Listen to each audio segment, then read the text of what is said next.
tenim, per començar, dues posicions. Després, el Manel ens parlarà del José Raúl Capablanca, que és el tercer campió mundial de la història. I acabaré, jo personalment, amb una rebel·lió que no us la podeu perdre. Programa número 78, això és el 8x8.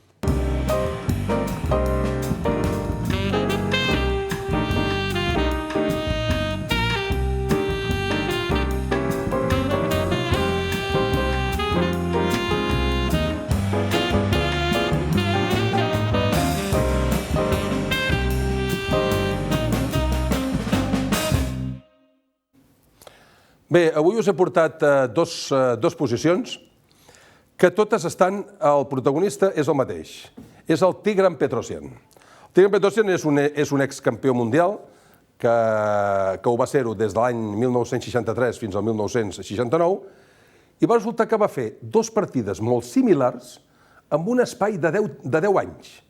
La primera partida va ser l'any 1956 i la segona va ser l'any 1966, i pràcticament és una combinació pràcticament igual.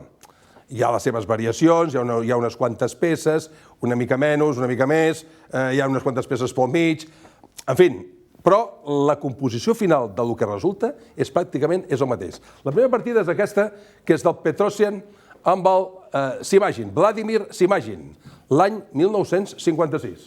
Era el campionat de Moscou, el campionat de Rússia, que es va celebrar a Moscou. Bé, amb les blanques, el Tigran Petrosyan, i el negre, el Vladimir Simagin, que també era un gran mestre rus. Molt bé. La primera jugada, a veure, aquí sembla que d'entrada la posició tingui que ser taules, perquè més o menys cavall i alfil per torre, la dama... Bueno, les negres potser tenen alguna més, perquè tenen dos peons, però fixeu-se quina meravella com acaba tot això. Com acaba. O sigui, com comença aquesta combinació i com acaba després. Dama a 8. Escac. Si el rei ve a rei E7, mengem el peó, fem escac i després ens mengem la torre. Perquè, entre altres coses, perquè està amenaçat també pel cavall. Vull dir que aleshores no és aquesta. Aquesta no seria la correcta. Aleshores, el que sí que fan és, en aquest moment, és treure i posar-se el rei a G7. Després de G7, fixeu-s'hi, ara ve tota la combinació aquella espectacular. Alfil per peó escac. Clar, amb alfil per peó escac no se'n pot anar el rei. Per què? Perquè això ens mengem la dama. Bueno, és la dama que té cavalls a l'alfil. Això és evident, no? Dama menja l'alfil. Molt bé. I ara fixeu-s'hi quina meravella. Perdoneu que ho repeteixi tantes vegades, però és que és espectacular. Fixeu-s'hi. Dama aquí. Dama aquí. Escac. Dama H8.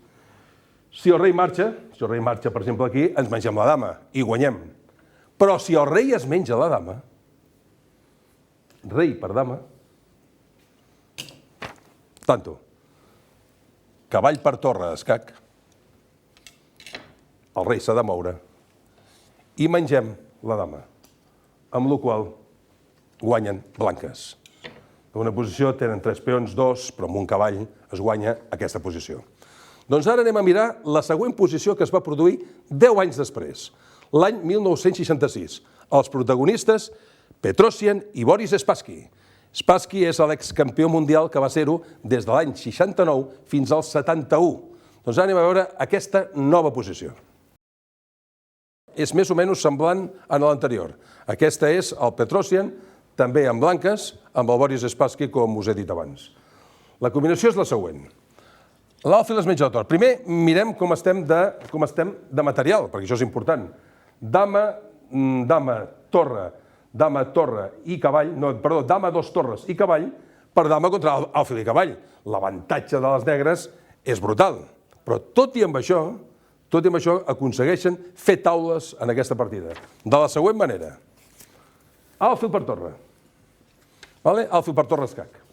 Clar, si no fan res i el rei marxa o el que sigui, ja han perdut una torre. Per tant, tenen que menjar l'alfil. Perfecte. Mengen l'alfil. Amb la torre. Ai, perdó. Mengen l'alfil, però amb la torre. Perdó. Amb la torre. Molt bé? Ara mengem Ara, el que sí que fan no és menjar la torre, sinó és semblant al que hem vist abans, aquella combinació dama H8. En dama H8 resulta que el rei ha de menjar la dama forçosament, dama per H8, el cavall es menja la torre fent escac, veieu, escac, el rei surt, ens mengem la dama i aleshores ens quedem amb un final de cavalls i peons contra cavalls i peons. Què passa? Que si ens ataquen el rei ve aquí, ens ataca el cavall i a la vegada defensa el peó de H7. On ve el cavall? A la casella E4. Mengen aquest peó, les negres, mengen aquest peó, les blanques, les negres mengen aquest peó, molt bé, i ara resulta que nosaltres mengem aquest peó d'aquí, i aleshores es converteix això en un final de 3 peons contra 2, però que és molt difícil de guanyar i segurament que això serien taules.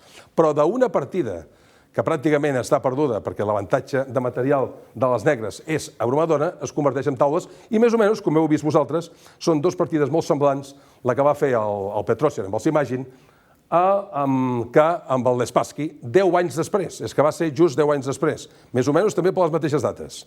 Val? Molt bé, continuem.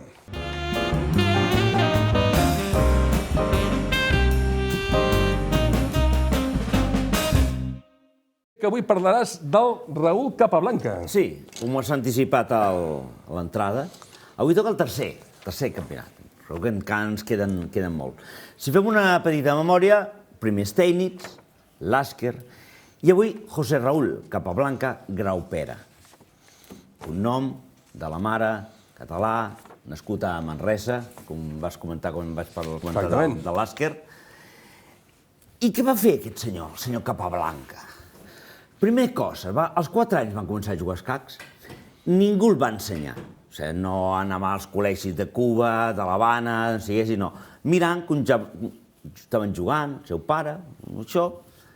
Ell aprèn a jugar sense que ningú l'ensenyi. Després, quan veieu les frases que he seleccionat, la primera té part de raó en el que dic ara. Ell comença a ser famós als 13 anys. Als 13 anys va participar al campionat de Cuba i va jugar, en tantes partides al final, amb el que era el campió de Cuba, Juan Corzo.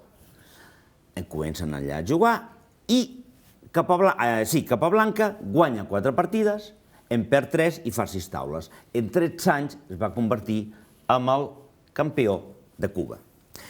El campió des de l'any 1921 a 1927, quan va guanyar l'Emanuel Lasker. Si ens en recordem, anem fent una mica més de memòria, Emanuel Lasker va conservar la corona de campió del món durant 27 anys, una llarga durada de temps. Capablanca juga aquest maig i el resultat també té una mica d'història. Va guanyar 4 partides, no en va perdre ninguna i van fer 10 taules.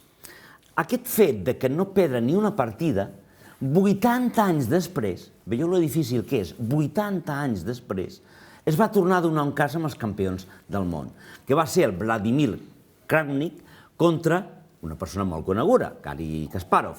En aquell maig va ser també molt igualat allà, va guanyar Kramnik 2 partides, 0, i moltes taules, 10, però van tindre que passar 80 anys fins que no es tornessi a repetir aquest fet. Capablanca el coneixien com el Mozart dels escacs. Ara el Mozart dels escacs és un altre, és el Magnus Carlsen, però va ser el primer conegut, campió del món conegut per el Mozart dels escacs. Què era, per l'elegància, potser? Per l'elegància aquí que jugava, amb l'elegància dels seus moviments, o amb l'elegància en què anava vestit en els tornejos? No ho sé. Bueno, en aquella època, la majoria, si veieu les fotos, veieu que la majoria van amb traje corbata. I alguns estan amb un barret. No sé si jugaven amb barret o no. Però el tema d'elegància, parlant de tanta diferència així, no sé. El seu estil era molt agressiu. No sé, Mozart, si tocava molt el piano, les tecles eren molt fortes. Però, bueno, el van conèixer pel Mozart dels escacs, també la màquina dels escacs i la màquina humana. O sigui, sembla que era una persona que quasi no perdia. Era pum, pum, pum, pum, matxacón, matxacón, fins a arribar a guanyar. El seu joc, com he comentat, era agressiu i molt combatiu. O sigui, jo crec que si podia anar allà, taules, taules, taules, ell, si puc guanyar, no faig taules. Quan va guanyar aquest campió amb el Lasker, doncs, fins que no va tornar a jugar per posar el seu títol en joc, podríem repetir, en aquella època era diferent ara. Ara t'obliguen, hi ha una sèrie de cosetes, anirem parlant aquesta evolució del que ha passat. Aleshores el campió posava les seves regles i dius, escolta'm, per exemple, si no em poses X milions de dòlars, doncs no jugo amb tu. Si no vens aquí, no fas allà, no jugo amb tu. I va posar moltes traves, moltes eren dineràries. I clar, per exemple, en aquella època ja estava el Rubinstein, el Ninzovic, i no van poder reunir aquesta bolsa de diners per jugar. Ho va aconseguir el que seria el que el derrotaria, l'Alexandre Alekhine. Quan parli de l'Alekhine parlaré una mica així perquè és una persona... Passem d'un Mozart a un revolucionari. Sí, i un estil personal que a mi no m'agrada. Però bueno, això deixem-ho així. Doncs Alexandre Alekhine va aconseguir reunir aquesta quantitat de diners que li demanaven i va acceptar totes les condicions que li posava el Capablanca. El Capablanca, amb aquesta història, ell se sentia ja com un campió, no es va preparar per aquest match. Va fer, inclús, diuen, perquè jo no estava allà, que va fer unes simultànies, d'aquelles que està fent així, dir, bueno, mira, la setmana que ve tinc un campionat del món, però és igual, mira, estava en la mà darrere guanyo.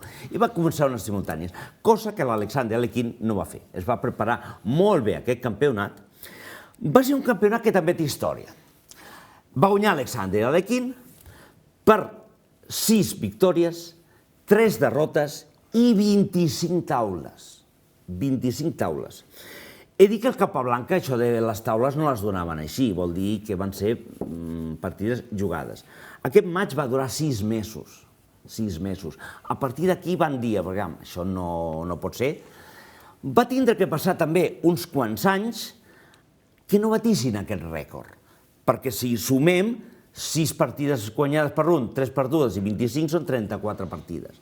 Doncs fins a l'any 85, que van jugar Karpov en Kasparov, que van jugar 48 partides, i el maig no es va acabar, perquè van dir que el primer que es tenia que un campió tenia que guanyar 6 punts.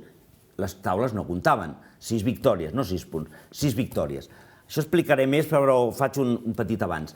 Karpov en va guanyar 5, 5-0, però Kasparov, com que això va durar 5-1, 5-2, 5-3, Karpov ja estava així, i un president també famós de la FIDE, Campo Amanes, va parar el maig i va dir, bueno, ja en farem un altre. Això es va criticar molt amb el seu temps. La pregunta, Manel, suposo que és evident. Sí. Tu en aquestes taules d'això no estava fet una mica expressament perquè això durés? No, jo crec que no. Potser dius les primeres... No, perquè...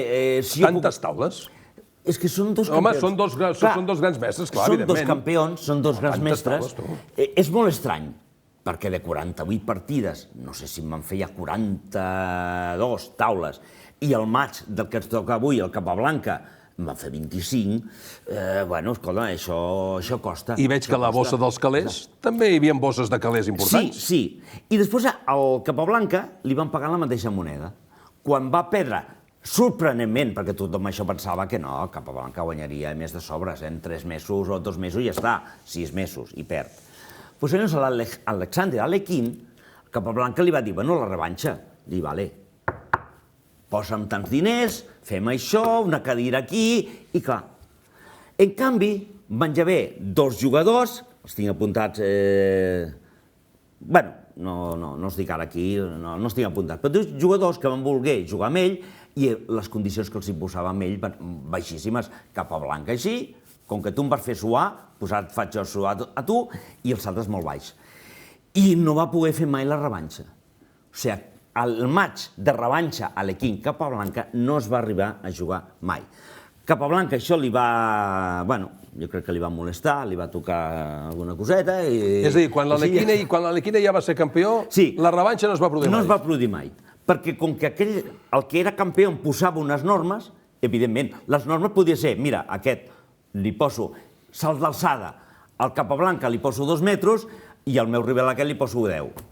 I dius, i per què aquest això? Ah, perquè ho dic jo. Clar, això en aquella època, i això, menys mal, això s'ha anat millorant. Ara està més regulat i que no sigui aquest li demano 4 milions, aquest 1 milió, o no vull fer la revanxa amb tu. Això ha anat canviant. I a partir d'aquí, el Capablanca es va anar diluint, va anar fent jugant partides, va fer cosetes simultànies. El Capablanca va estudiar 2 anys, això que sempre estem parlant dels escacs i tal, enginyeria química a una universitat important dels Estats Units, a Harvard, però els 2 anys ho va deixar. I llavors es va dedicar al tema de la diplomàcia. I aquí va passar el temps de Capablanca. I ara també volia fer una mica d'incís, havent que queda una mica de temps, amb una nova figura, jo crec que serà una nova figura espanyola, que té 14 anys, es diu Lance Henderson de la Fuente. És de pare americà i de mare espanyola. Lance, no? Sí, Lance, perquè, bueno, no sé si amb l'anglès, si no es pronuncia, si no, jo dic Lance perquè és com està escrit.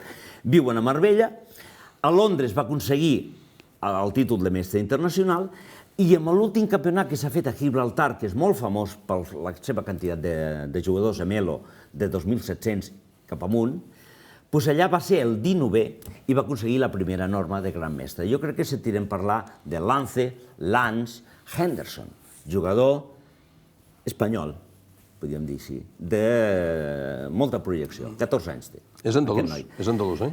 Viu a Marbella, sí, viu a Marbella. No sé si, bueno, deu tenir nacionalitat americana i espanyola. I la mare em sembla que és andalusa, no? Sí, per això viuen allà a Marbella. I avui acabo amb el tercer campionat. Quin serà el quart? El quart, que estem aquí... A l'Alequine. Sí, i per cert, hi ha una molt bona revista que es diu Capaquine, que ha mesclat el capa del Capaquine, del Capablanca, amb el quine d'Alequine. Ha fet això, i si no sou subscriptors d'aquesta revista, jo la recomano, perquè a mi almenys m'agrada molt. Escolteu, els dos som subscriptors, tant el Manel com jo som subscriptors de la revista Capaquine, i la veritat és que em sembla que porten 11 números, em sembla que treuen 3 números a l'any, o 4, em sembla que és un per cada trimestre, i la veritat és que és una revista espectacular, molt bona. Us la recomano, perquè, i és el que diu el Manel, capa de Capablanca i quine de Alequine. I és una revista que me recordo que jo fa un parell de temporades, quan vaig fer una exposició dels llibres més importants o més bons, o llibres per recomanar, me'n recordo que aquesta revista, el Capaquine, estava entre elles. Per tant, si teniu oportunitat, porteu-la que o us subscriviu o compreu-la per veure com és, no fa falta que us subscriviu primer, mireu com és i després ja us subscriureu si ho trobeu convenient.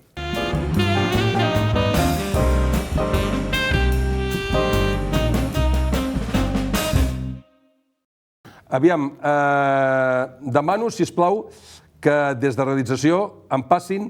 Hi ha 3 talls. Primer us explicaré tot com va anar. Programa Xarxa de Mat, programa de ràdio, molt bo, per cert, que el porta el Víctor Collell i l'Enric Garcia, que van estar aquí fa 3 programes. Molt bo, molt recomanable, que el fan el dissabte per la tarda en directe i ara dura 2 hores. Estem al programa Xarxa de Mat d'aquest dissabte, aquest dissabte passat, exactament. Avui, ara, en aquests moments, s'està jugant el maig important, el maig entre el Sabadell i l'Escola d'Escacs de Barcelona. Maig molt important. Ja el comentarem en successius aquí programes. Però el dissabte passat, el dissabte anterior, que era quan nosaltres jugàvem contra el Lleida, l'Escola d'Escacs de Barcelona jugava contra el Lleida, en el programa Xarxa de Mat van passar aquestes coses que, ho dic a realització, sisplau, que em passeu els 3 talls, un tall, 2 talls, 3 talls, però tot seguit, sisplau. Però sempre hi ha la incògnita per mi de l'escola si aconseguirà crear un equip per cohesionat, continu. Avui veia una sorpresa que a mi no m'agrada, personalment em dol, que hi hagi incorporacions a Divisió d'Honor. En general no m'agraden a cap torneig i a Divisió d'Honor encara més. Crec que el que parlàvem de fer coses diferents, crec que això hauríem de ser més evitar-ho, no? Perquè crea una imatge molt dolenta. O sigui, no ens imaginem altres competicions que això passi. El primer tauler, el Lleida ha alineat a Sandro Pozo, que no ha vingut, i Peralta ha guanyat per incompareixença, i el tauler 8, Josep Codina, del Lleida, ha guanyat per incompareixença perquè no s'ha presentat Max Orteu. Que parlin els afectats, però em sembla molt fort. Jo, per exemple, avui teníem problemes per fer l'alineació pel nombre d'estrangers i nosaltres posem el Kirian de 10, no deixem un tauler lliure. Això, no sé, si no hi ha justificació és molt lleig, Senyor Segura, disculpa si s'ha interpretat malament, però crec que jo el que he dit és que és mala imatge pels escacs que hi hagin 2 taulers 8. No he acusat ni cap equip ni he entrat a valorar els motius. En cap moment de la meva intervenció. Simplement volia puntualitzar-ho. No, bueno, sí, però et refereixes en els taulers 8 nostres, vull dir, això està claríssim, vull dir, tothom que ho hagi volgut interpretar és així, vull dir, no és el fet aquest que hi hagin 2 taulers 8 o no, 2 taulers 8 on s'han produït en el tauler, en el match del Lleida contra això, perquè tothom sap quin match és aquest que hi ha en els taulers 8. Bé, jo la veritat és que quan parlen de mala imatge, i sobretot de l'escola, jo la veritat és que em poso de molt mal humor. Sabeu per què? Perquè és que a mi de ben petit em van ensenyar que la bona imatge, o la imatge, és l'antesala de qualsevol tipus, sigui de conferència, sigui d'una xerrada, sigui d'una entrevista, i això és una cosa que jo sempre ho he tingut present. I això m'ho van ensenyar des de ben petit. I aleshores em poso de molt mal humor quan em diuen una cosa que realment no saben de què va. Que les declaracions siguin gratuïtes per part de membres de la Junta Directiva, doncs aquest senyor, el senyor Ramon Xalmeta, és membre de la Junta Directiva i no sap res del que ha passat. És a dir, vostès imagini's que hi ha un jugador que va a jugar a un lloc, agafa el metro i el metro es queda parat entre 2 estacions i es queda en el túnel. Aquesta persona, aquest jugador, no arriba a jugar perquè s'ha quedat allà en el metro. Aleshores aquest senyor diu que això és mala imatge sense saber què és el que havia passat. Però és que jo mai em posaria a parlar d'imatge, i més vostès, que són de la Junta Directiva. Vostès es posen a parlar d'un altre club. Vostès el que tenen que ser és imparcials. No poden posar-se amb la gestió, amb les incompareixences, amb tot això. Per què? Doncs perquè tenen que donar la imatge, parlant de la imatge, que vostès són imparcials amb tot. És a dir, el que no pot ser és que vostès donin... Primer, em diuen que si jo faig un equip cohesionat. Cohesionat? I vostè què sap de l'equip cohesionat? Vostè em diu que jo tinc que cohesionar a un equip perquè aleshores resulta que molts anys hem estat a punt, però no sé què? A veure, cohesionar a l'equip, això forma part de mi, de l'escola, del delegat, sigui del president, sigui del que sigui. Però vostè què sap? Què és el que cohesionem nosaltres? Vull dir, es posa en uns temes que vostè ni li va ni li venen per la senzilla raó que vostè no sap què és el que fem. I la mala imatge, vol que li digui el que és la mala imatge?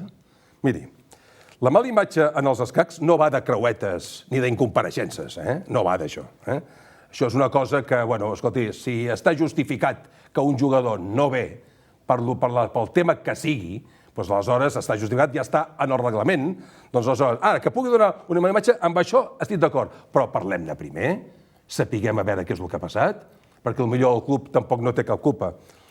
Però si vol parlem sobre la imatge. Sap el que és la imatge en els escacs?